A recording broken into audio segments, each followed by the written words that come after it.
I'm Debbie Russ with the BBC News. Cuba's former president, Raul Castro, has confirmed that he will resign from the leadership of the Communist Party, ending his family's domination of the island's politics. He made the announcement at the beginning of an historic four-day congress of the party, which will choose a successor.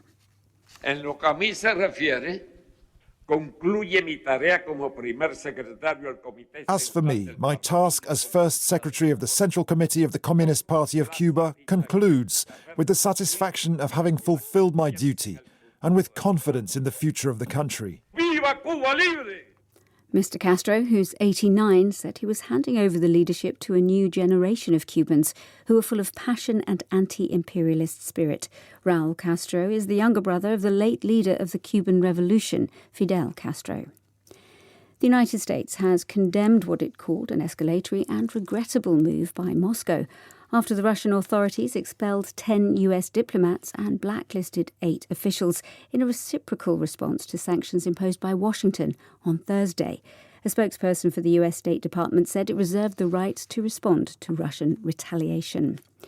The US space agency NASA has selected Elon Musk's SpaceX company to build a craft that will land humans on the moon for the first time in nearly 50 years. Jonathan Amos reports. It's 49 years since the Apollo 17 astronauts Gene Cernan and Jack Schmitt walked on the moon. But NASA intends now to revive its greatest endeavour in a project called Artemis. It's commissioned a huge rocket and capsule to take people to the vicinity of the moon. However, it also needs a landing system to get its people down to the lunar surface. The contract for this landing system has been awarded to Elon Musk's SpaceX company. He's developing a novel rocket vehicle known as Starship.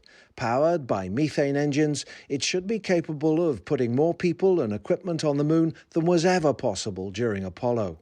The Brazilian Vice President, Hamilton Mourão, says Brazil has set a goal to reduce illegal deforestation by 15 to 20% per year, so it can eliminate it by 2030.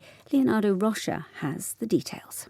Mr. Mourão said the new target was contained in a letter that President Bolsonaro sent to President Biden ahead of next week's virtual climate summit, which will gather 40 world leaders online. The United States has been negotiating a controversial deal in which the Bolsonaro government would cooperate with the conservation of the Amazon and the environment in general in exchange for foreign aid. Brazil's Environment Minister, Ricardo Salles, has said the country would need at least $10 billion a year to be able to achieve zero carbon emissions by 2050. Leonardo Rocha reporting. World News from the BBC. The White House has said President Joe Biden will increase the number of refugees allowed into the country this year, but his spokesperson said the total is unlikely to be as high as Mr. Biden's February pledge of 62,500. People in Oman have reacted angrily to Friday's introduction of value-added tax, the first time such a levy has been applied in the oil-rich sultanates. The Arabic hashtag value-added tax was trending on social media as users expressed frustration at the decision, which they said would exacerbate the crisis of high unemployment, bankruptcy and closures caused by the coronavirus pandemic. A ceremony is being held today on New Zealand's North Island to honour members of a Maori battalion that served in the Second World War. After the end of the war, official policy was for service personnel to request the medals due to them, which were then sent in the post. But many of the Maori servicemen felt there was no honour in receiving their awards in this way, and so never bothered to write in. The British actress Helen McCrory, known for her roles in the globally franchised TV series Peaky Blinders and 3 Harry Potter films, has died of cancer. She was 52. Colin Patterson assesses her legacy. I am a queen amongst the Romanies. Helen McCrory as Polly Gray in Peaky Blinders, the treasurer and matriarch of the Shelby family, a role she played in all 5 series of the historical Birmingham crime drama.